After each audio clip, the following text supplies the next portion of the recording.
Now let's start. Good morning, ladies and gentlemen. Welcome to attend this webinar. I'm Alice from Chemical Inspection and Regulation Service Limited, in charge of supply chain communication. I have been working for CIRS, dealing with importer inquiries for more than 7 years. I'm glad to have all of you here today, and also found that some of you had close contact with me over the last few years, and we know each other very well. Welcome again. Actually, this webinar is part of the webinar series we're going to hold in the coming month. The webinar series include 4 presentations.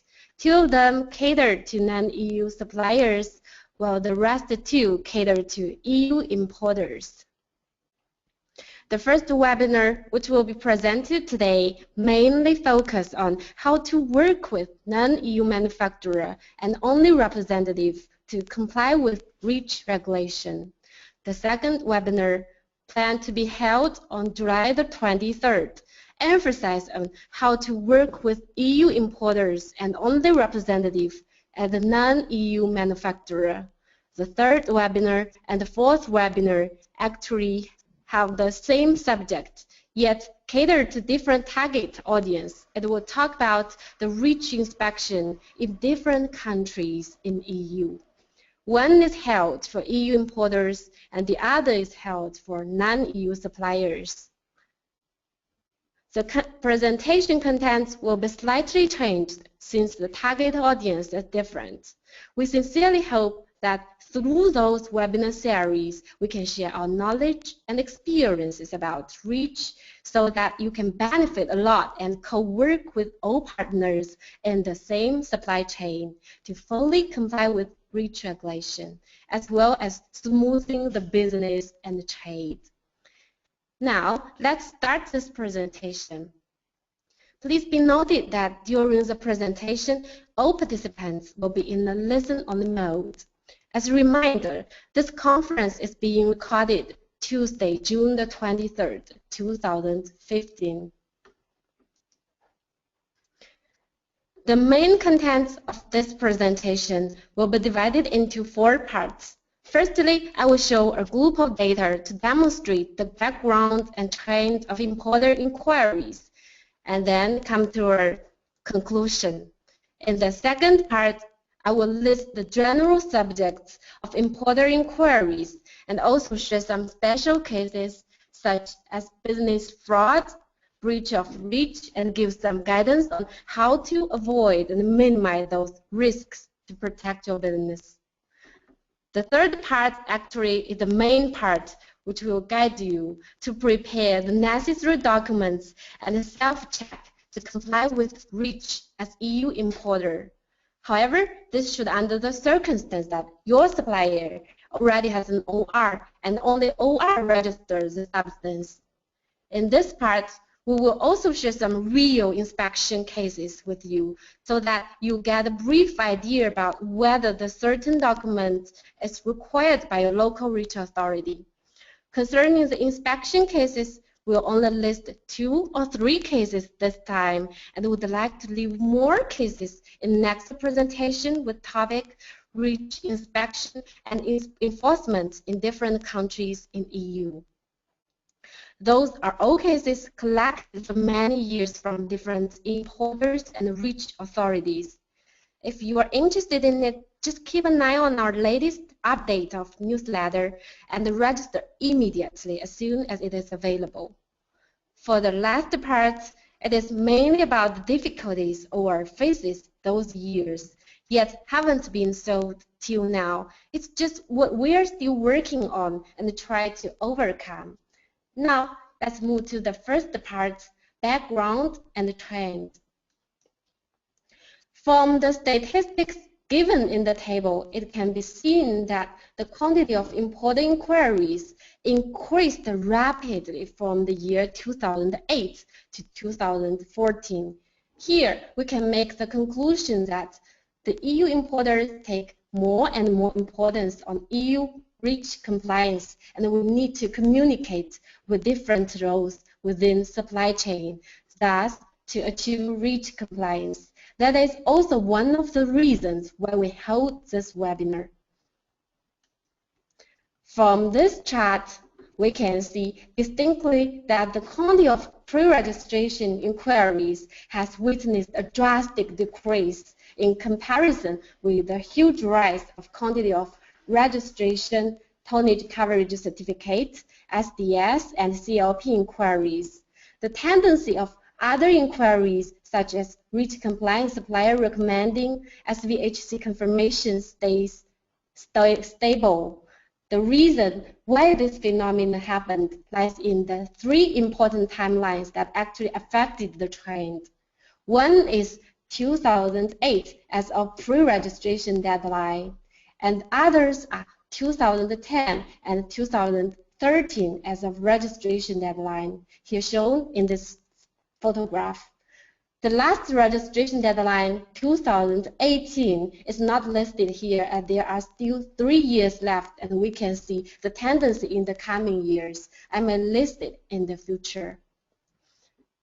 From this chart, you can see after the year 2008, the pre-registration inquiries declined, and as the first registration deadline and the second registration deadline become nearer, the inquiries about registration, tonnage cover certificates, and SDS and CLP is increasing.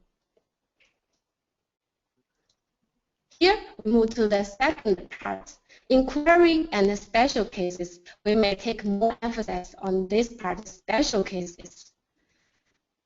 There are five types of general inquiries. The first usually, are frequently asked by EU importers. The first is pre-registration, registration, or confirmation. The second is POA, confirmation letter, submission box, and the authentic of these documents. Those are usually asked before the formal place of the order by EU importers. The third is tonnage cover certificate. This certificate is usually asked by them after the formal place of the order. The fourth is registration intention, registration state, and identified uses confirmation. Those are usually asked before a certain registration deadline, such as before 2010 and 2013. The fifth is C and L notification and SDS. The last one is SVHC confirmation. This is seldom asked as it mainly applies to articles. Now let's move to special cases. I divided the special case into three categories. The first is business fraud, the second breach of REACH, and the last one is TCC. Under each category, I will list the two case study and then come to a conclusion. Let's see the first part, business fraud and CS documents stolen by other companies. Here, you can read the context yourself. However, I will demonstrate it in this way, this case. Importer A want to purchase 99% acetic acid from supplier B, yet supplier B supplied 18.4% of acetic acid to importer A. Therefore, importer A thought they are cheated by supplier B, and they turn to Sears and send an email to Sears that to accuse supplier B had cheated them. After Sears checking with supplier B, and Sears just end over relationship with supplier B. Please be noted that CIRS is only acting as only representative under REACH regulation. We are responsible for REACH obligations under REACH regulation. However, we are not responsible for product qualities. You need to judge it yourself. It is out of OR's control about the product quality. However, to be responsible, we may give some tips and precautions and suggestions for you to judge whether it is a reliable supplier. Firstly, you need to determine is the supplier newly established or not. Second step is, what is the company size of your supplier? Is it a large, medium, or small one? The third step is exercise caution and take steps to help estimate whether the supplier is generally reliable. The last step is check with Sears in case we have been notified already that this supplier has been involved in trade fraud. If it is, then Sears will just remind of you to be cautious about such supplier. The second case is that Sears is working as only representative for supplier A. Supplier E provides Sears confirmation letter to distributor B. It is a non-EU distributor, and distributor B changed the Sears confirmation letter and then provided it to importer C. After the importer C tried to send email to Sears and checking with Sears whether it is true, and they want to request the tonnage coverage certificate from Sears, that Sears found the document is stolen and changed by distributor B. Here is a template of Sears confirmation letter. You can see from Sears confirmation letter that we only list non-EU suppliers' name here, and we won't list the non-EU distributor's name here. And this distributor wants to protect their business confidential. They don't want to release their non-EU supplier's name to EU importer. Therefore, they changed the company name and themselves. And here, they changed the registration number themselves. From those two cases, we can come to the conclusion that it is necessary to request an OR confirmation letter from non-EU manufacturer and check the authenticity of the document with OR before formal place of the order. After that, you need to check with OR whether the document is authentic or not. Second is remember to request a tonnage coverage certificate from the supplier each time when you place a formal order, especially for those who import not directly from the non-EU supplier. Later, I will list the reason why it is important to request a TCC by time rather than by year. Now let's move to the second category, breach of reach. Here I listed two cases. The first one is exported tonnages exceed the pre-registered tonnages. And the second one, illegal procedure of changing OR. Here, importer A sent an email to Sears because they are wondering if supplier tonnage exceeds. They are wondering if the supplier's exported tonnage exceed the pre-registered tonnages. And later, Sears just checked with supplier B and found that the tonnages they exported actually exceed the pre-registered tonnage. Therefore, Sears asked supplier B to update the tonnages from 10 to 100 tons to 100 tons to 1,000 tons and doing registration immediately. Here's a second case that importer A wants to request the TCC from Sears. TCC stands for Tonnage Coverage Certificate. Yet, Sears found that Sears is no longer acting as only representative for importer A's supplier. Here, you need to be cautious that the normal process of changing a new only representative actually begins with ending the OR relationship with the old OR, and then the new OR creates a new account for the company. The old OR transfers the pre-registration number and the relevant information to the new OR. However, from the experience collected, from our experience, usually many non-EU manufacturers just change the new only representative as soon as the registration deadline is coming. They don't want to pay much money in formal registration, and they just appoint a new only representative and not notify the old representative in time, and therefore this is illegal, changing OR procedure. From the above cases, we can come to the following two conclusions. The first one is keep a close eye on the tonnage imported and check with the pre-registered tonnage to make sure the imported tonnage is within the pre-registered tonnage band. Remember to apply TCC each time when you place a formal order. The second conclusion is that suppose your supplier has appointed the new owner representative, remember check whether the procedure is REACH compliant. Otherwise, the registration number required by new owner representative may not be admitted by REACH authority. Now let's move to the third part of the special case TCC. Here, we are wondering when will be most suitable time to apply tonnage coverage certificates. The first case is applying tonnage coverage certificate when inspected. Actually, it is too late to apply the TCC once you are inspected. The second case is applying TCC before the formal place of the order. Actually, it is too early for you to apply the tonnage coverage certificate. Here is the first case. The EU importer is inspected by Latvian institution.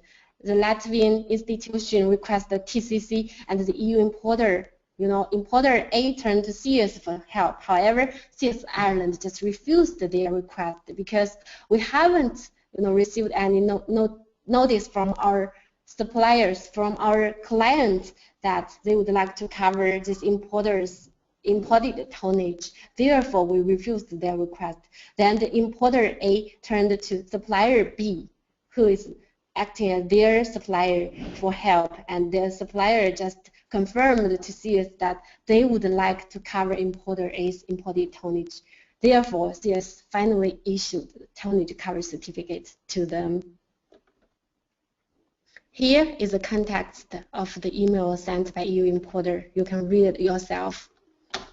The second case is about, importer A requests the TCC before formal place of the order because they are not sure whether their imported tonnage will be covered by supplier B's formal registration made through CIRS, and supplier B just refused the importer's request, and the importer A turned to CIRS for help, and the CS just suggested them to apply the tonnage coverage certificate after the formal place of the order. Actually, we totally understand the importer A's situation, that they want to be covered by their supplier B's formal registration made through CS. However, supplier B is just a little bit worried that the importer A may use their pre-registration number and use their tonnage, yet change the supplier and import from other non-EU manufacturers. This is what they are worried. However, CS can do it in another way. That is, before the formal place of the order, you can request an OR confirmation from CS that will list one sentence that CS would like to cover your imported tonnage to make sure that your imported tonnage will be covered by the formal registration. And after the formal place of the order, then you will just receive the tonnage coverage certificate from CIRS to make sure that a certain tonnage will be covered by CIRS. Here we come to the conclusion from the above two cases that the tonnage coverage certificate shall be required after the formal place of the order. That also means the contract signed. Here, now let's move to the third part, how to self-check. This is the most important part for you act as EU importer. Actually, there are three circumstances for self-check, and under different circumstances, the documents need to be prepared vary. If the only representative registers the substance, then you need to provide the following documents as EU importer. The first is POA and REACH certificate. The second is tonnage coverage certificate, outlining the volume of substance that is allocated. The third is C&L notifications if necessary. And the fourth, relevant SDS or ESDS and label. The fifth is identified uses covered by registration. The last one is test reports for articles to demonstrate SVHC screening. If EU importer registers the substance, then they need to provide the following documents: submission reports for substance or substances within preparation, C&L notifications if necessary, relevant SDS or ESDS in the label in language of the member states the product placed on the market, test reports for articles to demonstrate SVHC screening.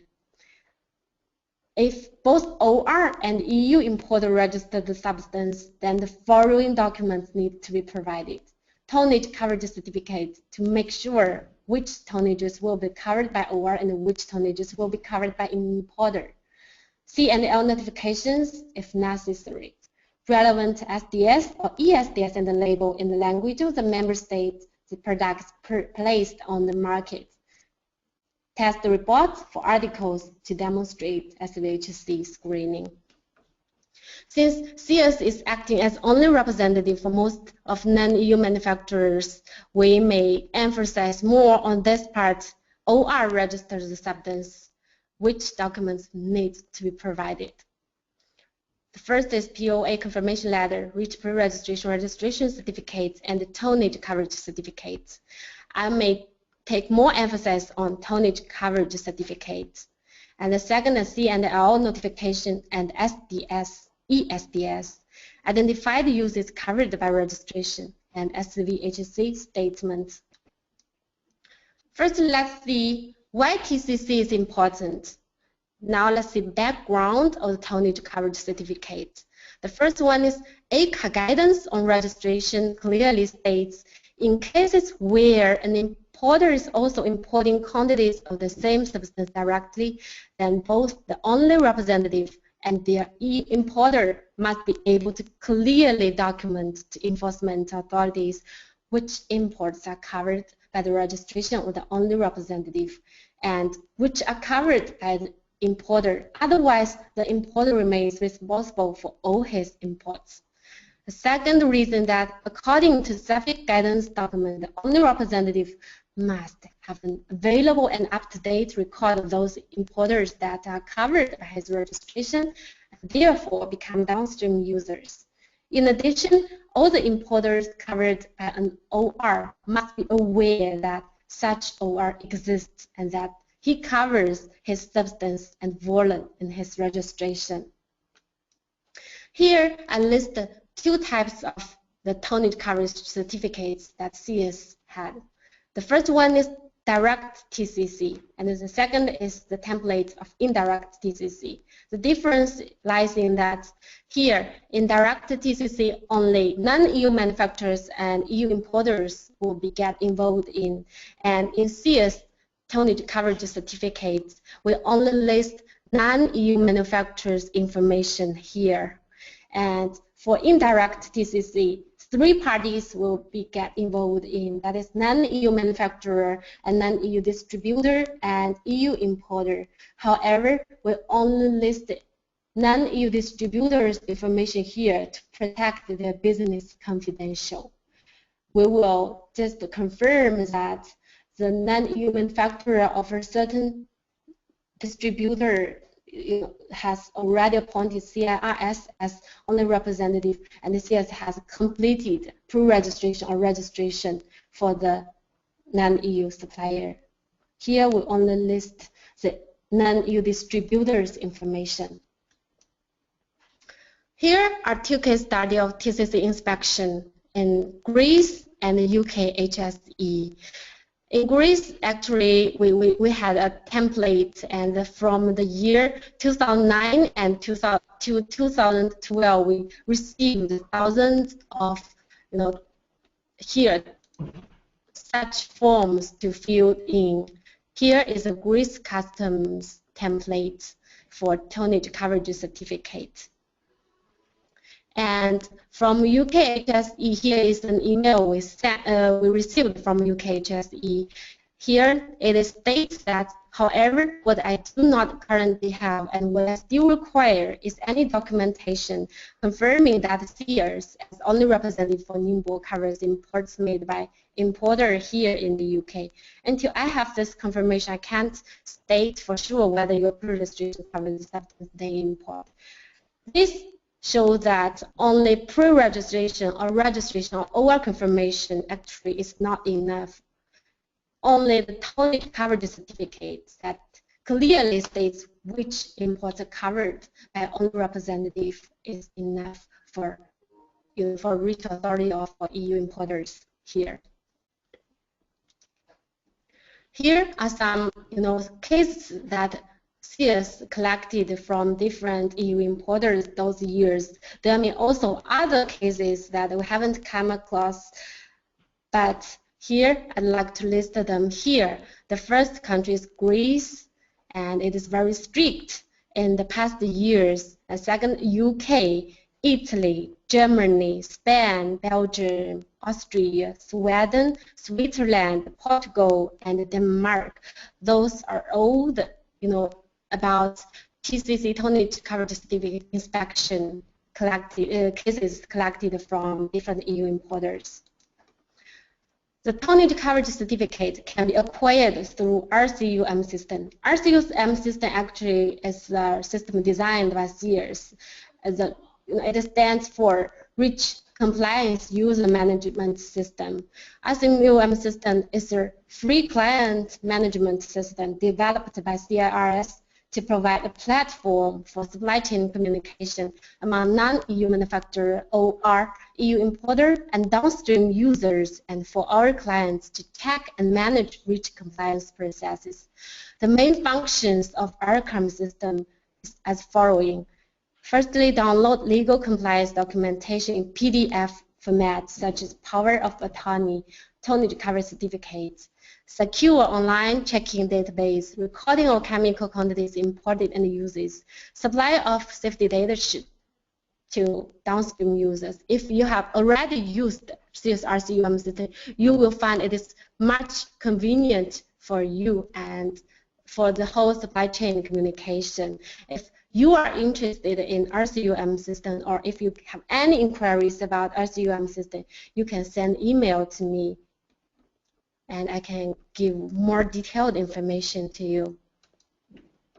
And here we come to the conclusion that the tonnage coverage certificate must be applied each time when you place the order because of the following three reasons. The first is that the REACH authority inspects TCC by times rather than by year. They get data from customs and check with OR about tonnages each year. The second reason that if the exported tonnages exceed the pre-registered tonnage and both the non-EU supplier and importer didn't request the TCC, the imported tonnages won't be covered then, even they request it in the future when inspected by REACH authority. And the last reason that those who import indirectly through a non-EU distributor should pay special attention to TCC to make sure your imported tonnage is covered, because many non-EU manufacturers who sell substance to your distributor also export themselves. In this case, the pre-registered tonnages may be allocated to their own importer and won't cover yours. Please be noted to request a tonnage coverage certificate from us, because from our experience those years that actually most of non-EU manufacturers are reluctant to request the tonnage coverage certificate because they don't want to release their EU importers' information to only representative. They keep it as secret and they just want to protect their business confidential. Under this case, you act as EU importer will be under risk if you don't request the tonnage coverage certificate and you don't do the registration yourself. So this is very important, because if you are inspected in the future by EU REACH authority or local REACH authority, you may be punished by the REACH authority yourself, but not non-EU manufacturer. So please keep cooperation with only representative to request the total coverage certificates each time when you place a formal order. Now let's move to the second part, C&L notification.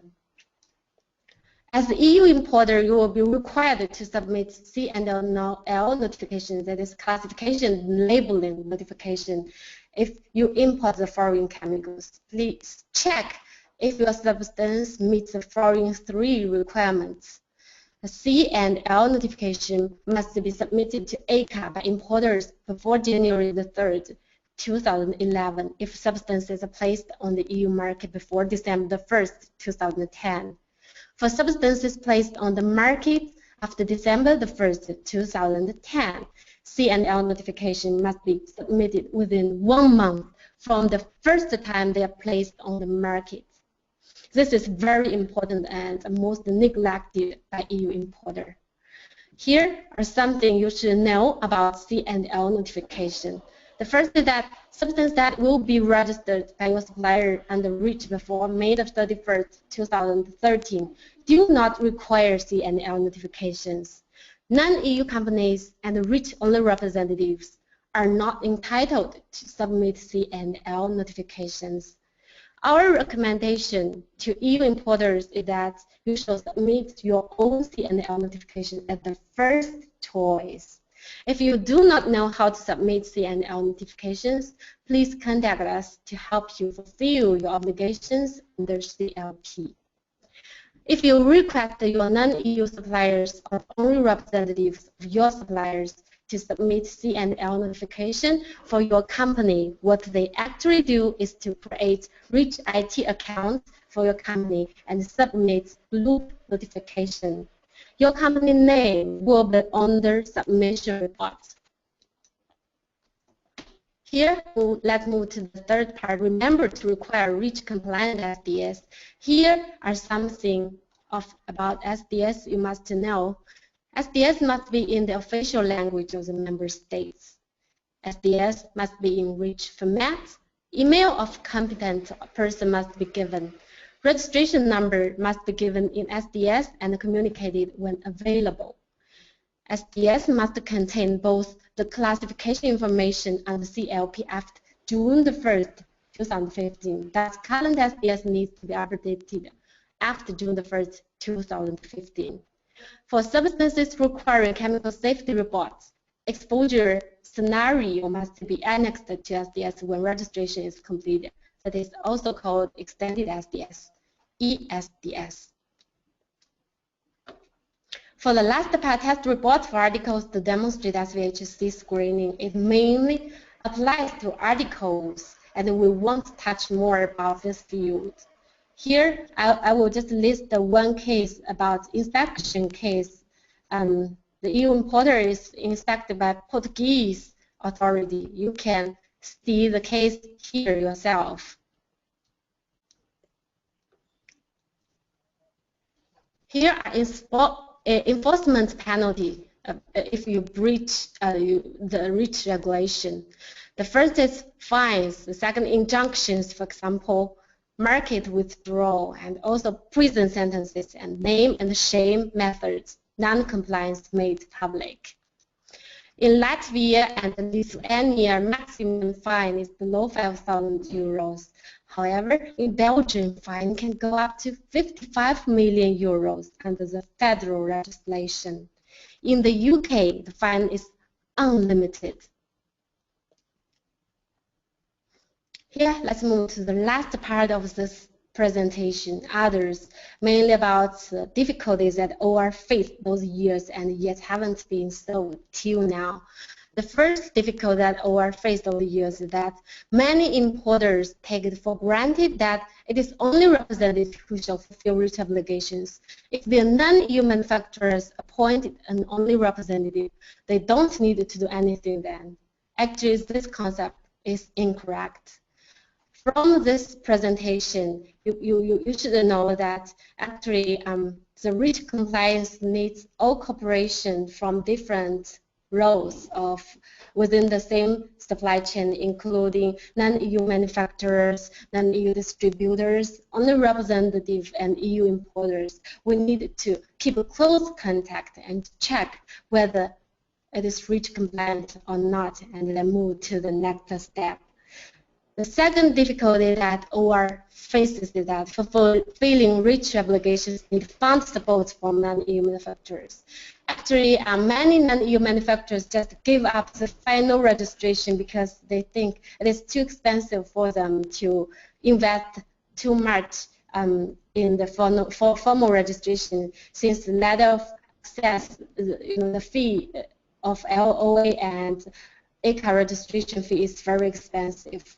And however, only representatives also need fund support and financial support from the non-EU manufacturers. Without their financial support, the CRS cannot do the formal registration themselves because, we just act as only representative for more than 3,000 of non-EU manufacturers, and we just need to gain financial support from them for the formal registration and also the ECHA fee, and the letter of access fee. The last one is how to deal with illegal operation of changing OR procedure, how to inspect and supervise this for REACH authority. Actually, it is very hard to inspect this field, though many non-EU manufacturers just appointed a new OR to do a late pre-registration for them in their new company name. And I think maybe later ECHA or ECHA officer will just publish a guidance on this, and I'm not sure. And this is really an embarrassing circumstance, and as the only representative for most non-EU manufacturers, CS have no solution to this problem till now. So if you have any, any solutions or suggestions, you are also welcome to send email to us. Or it's better for you to check whether the procedure is formal or informal yourself before the formal place of the order. Now that's all for today. I hope you can benefit a lot from this presentation, and if you are interested in any of the topic that had been discussed in this presentation, or if you got any inquiries or problems, or if you are interested in any other topics that about the regulatory compliance topic, please just send email to us. To me. My email address is alice@cirs-midlandgroup.com. Okay, that's all for today. Thank you. Thank you for your attending.